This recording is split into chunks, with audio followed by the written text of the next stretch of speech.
Bueno, vamos a ver entonces la última pregunta de este tema antes de que practiquemos un poquito. Este tema tampoco tiene mucho más, ¿eh?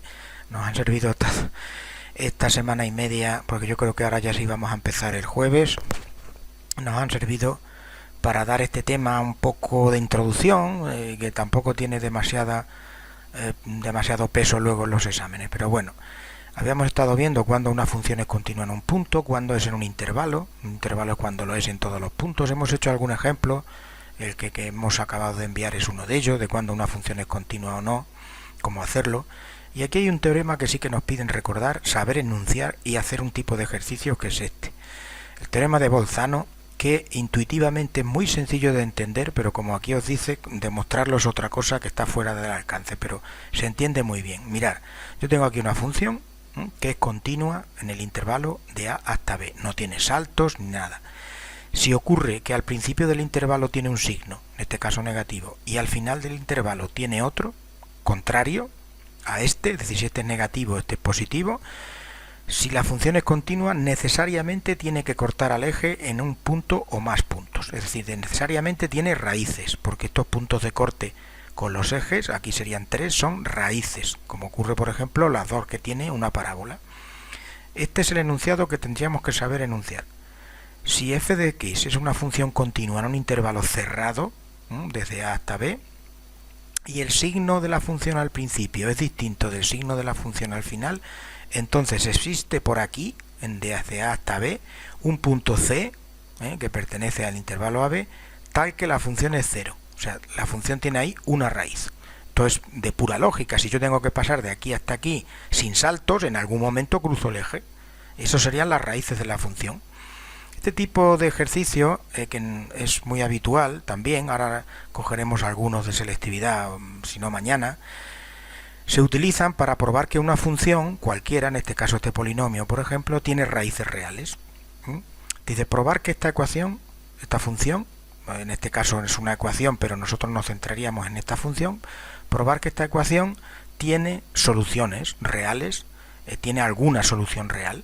Entonces lo que vamos a hacer es coger esta función, es digamos que aislarla de que no fuera una ecuación, coger esta función y encontrar un intervalo donde al principio del intervalo la función tenga un signo y al final del intervalo tenga otro. Como esto es un polinomio que es continuo siempre, se cumplirían los requisitos de este teorema. Si yo tendría una función que es continua en un intervalo, siempre es continua. Si encuentro que al principio del intervalo tienen signo distinto, entonces en ese intervalo hay una raíz. Entonces esto se hace probando. Consideremos esta función continua, calculamos el valor de f en distintos puntos para ver dónde detectamos un cambio de signo. Entonces empezamos, por ejemplo, en f de menos 4 en menos 12 y en f de menos 3 es 22. ¿Cómo se le ha ocurrido menos 4 y 3? De ninguna manera. Hay que, probar más o menos aquí y decir, cuando el cubo sea negativo, esto va a ser negativo, y esto va a ser positivo, y entonces pues tantear un poco. Aquí, por ejemplo, se ha visto que f a la menos 4 es menos 12, sería, por ejemplo, este sería el principio del intervalo, menos 12, y al final del intervalo es 22, que sería este valor. Entonces, necesariamente entre menos 4 y 3 y menos 3 hay una raíz. En este intervalo hay una raíz seguro. Entonces, hay una raíz que valdrá entre menos 4 y menos 3, qué sé yo, menos 3,5, menos 3,2, etcétera.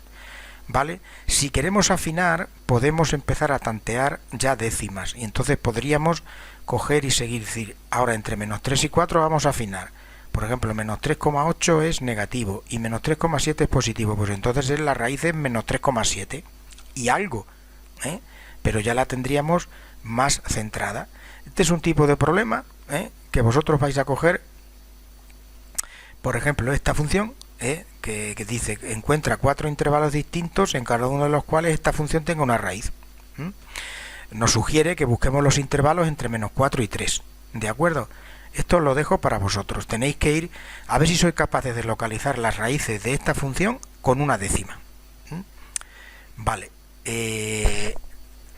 Luego hay consecuencias del teorema de Bolzano, por ejemplo, que esto también es bastante inteligible. Fijaros por ejemplo, esta de aquí. Si yo tengo dos funciones que son continuas, g y f, y estas funciones al principio del intervalo una es mayor que la otra y al final del intervalo ocurre lo contrario, pues necesariamente las dos funciones se cortan en un punto. Esto está recogido aquí. Si yo tengo dos funciones, de manera que al principio una es menor y al final ocurre lo contrario, entonces hay un punto donde se cruzan, este punto S, ¿de acuerdo? Que es algo parecido, bueno, a estos teoremas tampoco nos piden enunciarlo ahora. Entonces, eso se suele usar, por ejemplo, para hacer ejercicios de este tipo. Dice, probar que las gráficas de las funciones neperiano y este se cortan. Como el neperiano es continuo siempre desde 0 hasta infinito y la exponencial es continua siempre, tengo dos funciones que son continuas desde 0 hasta infinito. Si yo consigo encontrar un intervalo donde al principio esta es menor que esta o al revés y al final del intervalo ocurre lo contrario, las dos funciones se cortan en algún punto. Eso a veces se pregunta también de otra manera y se dice probar que esta ecuación, por ejemplo, sería probar que esta ecuación, a ver si me deja, a ver que la ponga por aquí. Vale, sería probar, en lugar de preguntarnos que las dos funciones se cruzan, nos dicen comprobar que esta ecuación, neperiano de x menos e elevado a menos x, tiene una solución. Para cualquier solución de esta ecuación hace es cuando esto y esto coinciden, cuando esta función y esta coinciden o se cortan. Sería otra forma de hacer esta pregunta. Y entonces lo único que tenemos que decir, bueno, que según las consecuencias del teorema de Bolzano, como son dos funciones continuas desde 0 a infinito, esta lo es siempre además, si yo encuentro un intervalo donde al principio del intervalo una es mayor que la otra y al final del intervalo ocurre lo contrario, ahí necesariamente habrá un punto donde las dos se cortan, o bien una solución de esta ecuación. Entonces empezamos a probar.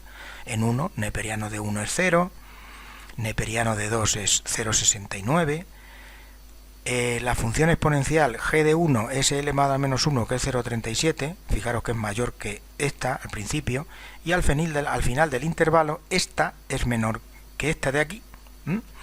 Es decir, lo que tenemos es que al principio del intervalo esta función g es mayor que f, sería este caso, y al final del intervalo g, que es 0,14, es menor que f2, que sería este caso. Entonces, necesariamente entre 1 y 2 hay un punto de corte de las dos funciones o una solución de esta ecuación. Este es el otro tipo de problema que nos podemos encontrar aquí. No sé si tenemos algún ejemplo aquí. Vale, por ejemplo, dice comprueba que las funciones esta y esta se cortan en algún punto. Lo único que tendríamos que ver es localizar un intervalo donde esta función sea mayor que esta y al final ocurra lo contrario, ¿vale? Entonces, intentar resolver este ejercicio 1 y este ejercicio 2 tal como están resueltos estos, y este es el final del tema. Luego tenemos que coger el juego de ejercicios de selectividad de este apartado. Algunos hemos hecho ya, ¿vale? Y algunos tenéis aquí ya también que podéis ver aquí resueltos. El teorema de Bolzano, aquí le tenéis.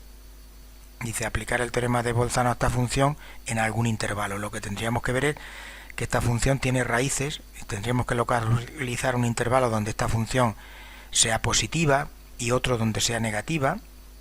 Y entonces, como esta función es continua siempre porque no se anula nunca el denominador, que es el único caso donde un cociente de polinomios no es continua, pues en este caso lo tendríamos fácil. Y luego este apartado de aquí es la otra parte. Estos dos ejercicios podéis verlos también hechos aquí de otra forma. Bueno, entonces, estas son las dos tareas para mañana. Corregiremos esos ejercicios el miércoles, porque yo creo que el jueves estaremos en clase otra vez, ¿vale? A ver si es verdad.